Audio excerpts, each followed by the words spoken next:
Questionário da lição 4, Pastores e Diáconos. Terceiro trimestre de 2015, a Igreja e o seu testemunho, as ordenanças de Cristo nas cartas pastorais. Comentarista da CPAD, pastor Elinaldo Renovato de Lima. Complete os espaços vazios e marque com V as respostas verdadeiras e com F as falsas, conforme a revista da CPAD. Lembrando que aqui nos vídeos nós trazemos já as frases completas e somente as respostas verdadeiras. Em nosso site e em outros sites também, você encontra o questionário com as perguntas e com as respostas verdadeiras e falsas e com as frases para serem completadas. Aqui então nos vídeos tudo resolvido já. Vamos ver então, dentro do texto áureo, primeira pergunta para completar. Convém, pois, que o bispo seja irrepreensível, marido de uma mulher, vigilante, sóbrio, honesto, hospitaleiro, apto para ensinar. 1 Timóteo 3:2. Dentro da verdade prática, a segunda pergunta para completar. Os pastores e os diáconos são líderes escolhidos por Deus através do ministério para cuidarem do serviço cristão na igreja local. Parte número 1. Quem deseja o episcopado? Pergunta número 3. Por que o que deseja o episcopado, excelente obra deseja? Em sua carta a Timóteo, Paulo assevera que almejar o episcopado, ou seja, o pastorado, é aspirar uma obra excelente. É importante ressaltar que a função pastoral não é uma profissão ou um meio para ascender social e economicamente. Pergunta número 4. Como é a chamada no ministério pastoral? O ministério pastoral vem de Deus. É Ele que escolhe. Muitos são escolhidos e separados apenas pelos homens, mas não por Deus. Paulo afirma que foi chamado pelo Senhor desde o ventre de sua mãe, Gálatas 1,15. Deus também vocacionou Jeremias para ser profeta antes do seu nascimento, Jeremias 1,5. Quem é chamado não só tem a convicção do convite, mas apresenta um perfil que agrada a Deus. Pergunta número 5. Como é o preparo no ministério pastoral? Deus chama, porém o preparo cabe aos seus servos.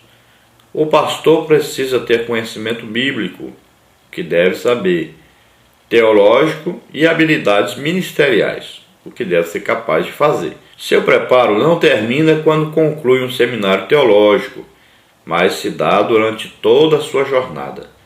Em o Novo Testamento, vemos que os apóstolos foram chamados, mas só foram enviados após algum tempo de aprendizado com Jesus. Marcos 6,7, Mateus 10,16, Lucas 10,1. O exemplo de Paulo também é bem significativo. Ele foi chamado, já possuía conhecimento da lei, pois teve como professor renomado Gamaliel, mas partiu para a Arábia e ali ficou 3 anos se preparando para exercer seu ministério junto aos gentios. Gálatas 1, 17 e 18.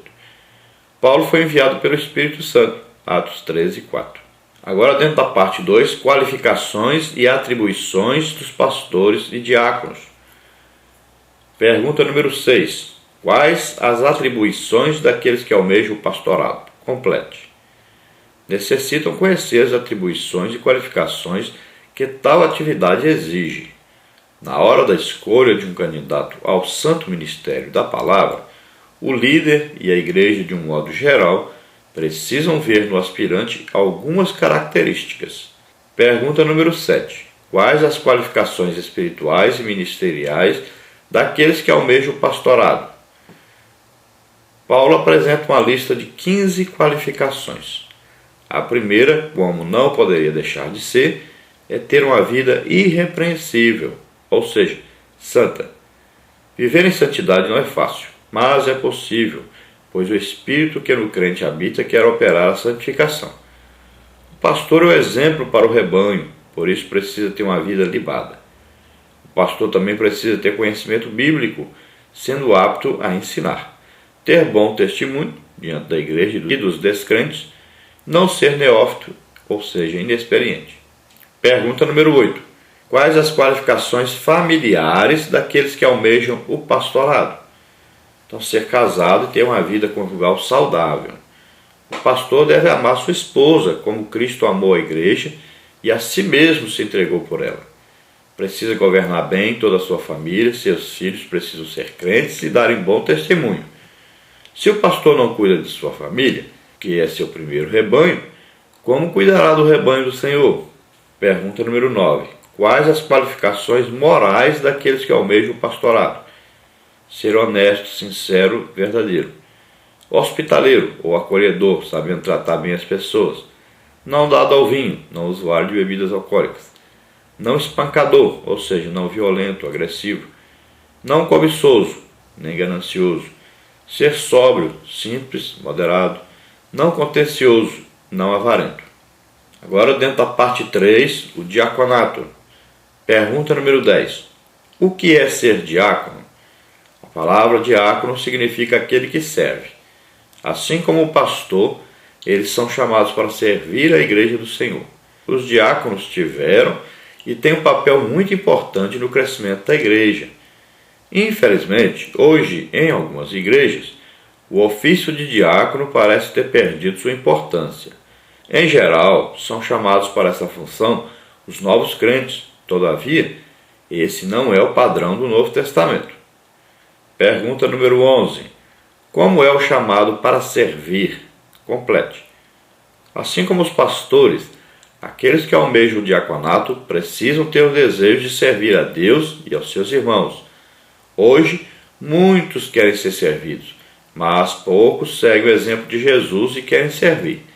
Em Atos 6, de 1 a 7, encontramos várias qualificações que foram exigidas dos primeiros diáconos. Porém, na sua carta a Timóteo, Paulo indica outros importantes requisitos para o diaconato. Pergunta número 12. Quais as qualificações dos diáconos em 1 Timóteo? Aqueles que exercem a função de diácono necessitam ser honestos, não de língua dobre, mentiroso, fofoqueiro, não dado ao vinho, que não tem nenhum tipo de vício, não cobiçoso, ganancioso, tendo uma boa consciência, que governe bem sua família. O ministério cristão é algo muito sério. Agora, dentro da parte número 4, serviço, razão de ser do ministério.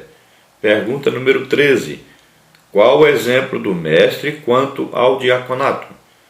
Para cumprir sua missão sacrificial em favor dos homens, Jesus despojou-se temporariamente de sua glória plena. Paulo diz que ele assumiu a forma de servo, mais que isso, a forma de escravo. Jesus lavou os pés dos seus discípulos para lhes ensinar uma importante lição. Sendo ele Senhor e Salvador, deu prova de que se comportava como servo. Pergunta número 14. Qual o exemplo de Paulo quanto ao ministério diaconal? Paulo era um servo fiel. Após seu encontro com Jesus, sua vida foi utilizada em prol da igreja. Ele não mediu esforços para servir. Sua pregação foi sempre autêntica. Ele jamais usou de fraudulência. Hoje há muitos falsos obreiros que se aproveitam dos fiéis e da igreja para obter ganho financeiro. Um dos requisitos recomendados por Paulo a quem deseja ser pastor é ser obreiro não cobiçoso de torpe ganância. Pergunta número 15. O que diz Pedro quanto ao ministério? Complete. Pedro escreveu que o obreiro deve apacentar o rebanho do Senhor, tendo cuidado dele, não por força, mas voluntariamente, nem por torpe ganância. Pergunta número 16. Qual o exemplo de Timóteo no ministério? Timóteo foi um pastor exemplar que demonstrou ter um caráter imaculado. Sua mãe Eunice e sua avó Lloyd eram crentes judios que muito contribuíram para sua formação espiritual e moral. Ele cuidou da igreja com zelo e não teve medo de se opor aos falsos mestres que estavam tentando seduzir os crentes em relação à salvação pela fé em Jesus. O líder de uma igreja precisa ser corajoso e plenamente comprometido com Jesus Cristo. Ele também demonstrou não buscar a glória para si. Agora, dentro da conclusão, pergunta número 17 para completar. Os pastores e diáconos são obreiros instituídos pelo Senhor para auxiliar os servos de Deus. Não importa a função que você exerça na Igreja de Cristo, seja você um pastor ou um diácono, o importante é que todos sejam um para a glória de Deus, sabendo que, para Ele, todo serviço tem a sua importância e valor. Glória a Deus. Aleluia.